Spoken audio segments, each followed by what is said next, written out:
Dana Reed here with Operation BBQ Relief. We're out at Walter Reed Medical Center. We're going to be participating in feeding 6,500 wounded veterans, families, and staff members with the USO Gary Sinise Foundation and the Robert Irvine Foundation. And I'm going to show you how to make the perfect burger in 30 seconds.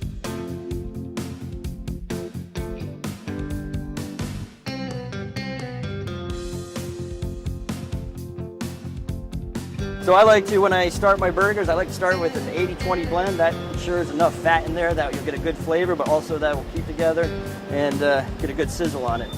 So I like to start with a good 1/4 pound of ground beef. Throw some seasoning on it.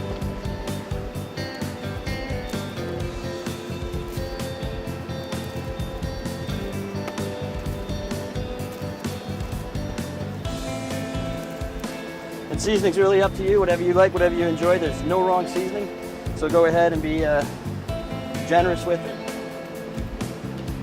We're gonna go ahead and bring these over to the grill.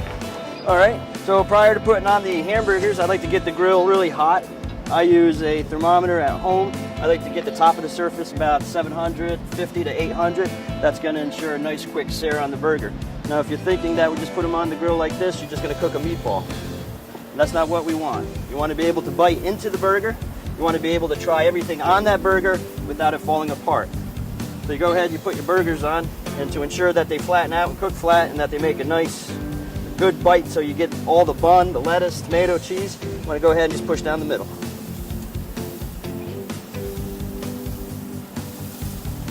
Got a nice hot grill there, that's nice.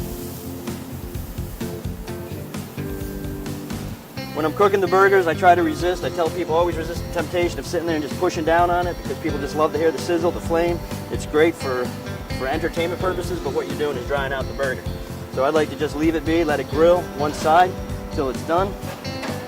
Get a nice brown sear on it, close this down, and then we'll give that some time.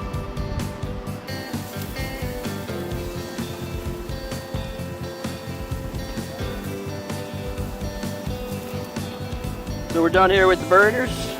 They came out beautiful. Nice, round. Be able to get your mouth around that. I like to use a spatula. Please don't try this at home, but I do have hot gloves on. I like to cook the burger to about 125. I pull it. If I rest it, it'll go up to about 135. Nice medium rare burger. Now we do season them generously before we put them on the grill. What I like to do is put the same seasoning back on it when I'm done.